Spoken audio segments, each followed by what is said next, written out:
আপনি জিন্দগি কামিয়াব হয়ে যাবেন। রাসূল সাল্লাল্লাহু আলাইহি ওয়াসাল্লাম হাতে গড়া ছাত্র হলেন সাহাবায়ে কেরাম। বুঝাতে পারি নাই মনে হয়। এই আহলুস সুন্নাতি ওয়াল জামাত মানে কি? আহলুস সুন্নাহ মানে নবীজির সুন্নাহ আর হাদিসকে ফলো করতে হবে, আর ফলো করতে হবে কিভাবে? নবীজির হাদিস মানতে হবে সাহাবীদের জামাতের আলোকে। সাহাবীদের জামাত যে বিধানের উপরে ছিলেন সেইভাবে আমল করতে হবে। আল্লাহ তাআলা আমাদেরকে আমল করার তৌফিক দান করুন। মেরে মুহতারাম দোস্ত আজিজ ও বুজুর্গ, আজকে যদি নারীরা, আমরা পুরুষরা, আমরা স্বামীরা যদি স্বামী সাহাবীদের তরিকা ফলো করতাম, আমাদের ঘরগুলো জান্নাত হতো। আমরা যদি নারীরা নারী সাহাবীদের মতো অনুসরণ করতাম, তাহলে আমাদের ঘরগুলো জান্নাতের টুকরা হতো। ঠিক কি না? একটা ঘটনা শোনাবো। স্বামীর হক কেমন? আল্লাহু আকবার।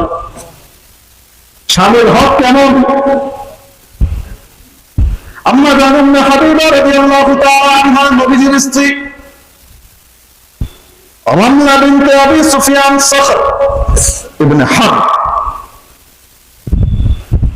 আবু সুফিয়ান এর কন্যা আম্মা জানেন না হাবিবা রাদিয়াল্লাহু তাআলা আনহা নবীজির স্ত্রী ছিলেন। আবু সুফিয়ান ইসলামের কট্টর দুশমন, আবু জেহেলের খালতো ভাই মনে করেন, মানে দুশমনীতে। আবু জেহেল মারা যাওয়ার পরে মক্কার নেতৃত্ব দিয়েছে কাফের কুরাইশদের আবু সুফিয়ান। উহুদের যুদ্ধ তার নেতৃত্বে হয়েছে এবং নবীজির দাঁত মোবারক শহীদ হয়েছে। হ্যাঁ, মক্কা বিজয়ের সময় উনি পরবর্তীতে মুসলমান হয়ে গেছেন, সাহাবী হয়ে গেছেন। সুবহানাল্লাহ। আল্লাহ কাকে কিভাবে কবুল করেন, ঠিক না? আল্লাহু আকবার। আম্মা জানেন না হাবিবা রাদিয়াল্লাহু তাআলা আনহা, ওনার বিয়ে হলো এক পুরুষের সাথে, এবং মক্কা থেকে তারা হিজরত করলেন হাবশায়, আবিসিনিয়াতে, বাদশা নাজাশির ওখানে। ওখানে হিজরত করে যাওয়ার কিছুদিন পরে ওনার যে স্বামী, মুসলমান স্বামী, সে খ্রিস্ট ধর্ম গ্রহণ করে ঈসাই হয়ে মুরতাদ হয়ে গেল। আম্মা জানেন না হাবিবা রাদিয়াল্লাহু তাআলা আনহার দিলের উপরে পাহাড় ভেঙে পড়ল। এখন তো স্বামীর সাথে স্ত্রীর সম্পর্ক আছে না বিবাহ বিচ্ছেদ হয়ে গেছে? বিচ্ছেদ হয়ে গেছে। বড় পেরেশানির ভিতরে আছেন। নবীজি সাল্লাল্লাহু আলাইহি ওয়াসাল্লাম এদিকে মদিনা মুনাওয়ারায় হিজরত করেছেন। আল্লাহ তাআলার আদেশে নবীজি সাল্লাল্লাহু তাআলা আলাইহি ওয়াসাল্লাম বাদশা নাজাশির কাছে হযরত ওসমান ইবনে আফফান রাদিয়াল্লাহু তাআলা আনহুকে দূত হিসেবে পাঠালেন, বিয়ের পয়গাম দিয়ে, উম্মে হাবিবা যদি রাজি থাকে তাহলে তার সাথে আমার বিয়ে পড়িয়ে দিতে বলো। উম্মে হাবিবা রাদিয়াল্লাহু তাআলা আনহা বলেন, আমি জানতাম আল্লাহ আমার এই কোরবানির একটা পুরস্কার দিবেন, কিন্তু এত বড় পুরস্কার দিবেন আমি কল্পনা করি নাই। নবীজি সাল্লাল্লাহু আলাইহি সাল্লামের স্ত্রী হিসেবে উনি বরিত হলেন। বাদশা নাজাশী নবীজির পক্ষ থেকে ওনার মোহর পরিশোধ করলেন এবং বিয়ে হয়ে গেল। তারপর ওখান থেকে মদিনা মুনাওয়ারায় আসে আবু সুফিয়ানের কন্যা, মক্কার কুরাইশের কাফেরদের কন্যা উম্মে হাবিবা, তার ঘরে পাকা ঈমানদার, সুবহানাল্লাহ, এবং নবীজির স্ত্রী।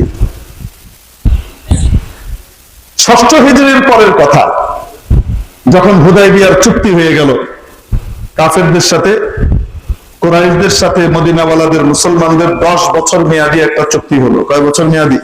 এই 10 বছরের ভিতরে তারা কেউ পরস্পরের যুদ্ধ করবে না, শান্তি চুক্তি হলো। এই চুক্তির আওতায় অনেকেই আসে যায়। আম্মা জানেন হাবিবা রাদিয়াল্লাহু তাআলা আনহাকে দেখবার জন্য এবং আরেকটা কাজে, মেয়েকে দেখবার জন্য এবং অন্য একটা কাজে মক্কার সর্দার আবু সুফিয়ান মদিনায় এসেছে। মদিনা মুনাওয়ারায় আসার পরে যখন নাকি ঘরে ঢুকেছে, আব্বা জান এসছেন। বাপ কাফের হইল তো বাপ, বাপের মায়া আছে না নাই? এটা তো আছে। বাপ তো বাপ, বাপকে ঘরে নিয়ে এসেছেন। বাপ যখন ঘরে ঢুকে খাটের ভিতরে বসতে গিয়েছেন, আম্মা জান উম্মে হাবিবা রাদিয়াল্লাহু তাআলা আনহা বলছেন, আব্বা জান একটু অপেক্ষা করেন, একটু দাঁড়ান। একটু দাঁড় করিয়ে খাটের যে তোশক এবং চাদর, মানে চাদর এবং ওখানে যে যেটাই পাতা ছিল বিছানা, ওই বিছানাটাকে উনি মুড়িয়ে উঠিয়ে তারপরে খালি খাটের উপরে বসতে দিলেন, এখানে বসে। বাপ বলছে, মা আমি তোমাকে এতদিন পরে দেখতে আসলাম, তুমি আমার এত প্রিয় মেয়ে ছিলা, এত ভালোবাসার মেয়ে ছিলা, আমার নেওটা ছিলা তুমি, আজকে আমি তোমাকে দেখতে এসেছি, তুমি আমাকে এখানে বসতে দিলা না, এখানে বসতে দিলা, ওখানে কেন বসতে দিলা না, কি হয়েছে, আমি কি এত খারাপ? বলছে, আব্বা জান, আমার স্বামী নবীজি মুহাম্মদুর রাসূলুল্লাহ সাল্লাল্লাহু আলাইহি সাল্লাম, জানি না আমার স্বামী আপনার এখানে বসা পছন্দ করবেন কিনা, কারণ এই বিছানার মধ্যে নবীজি আমার সাথে একসাথে থাকেন।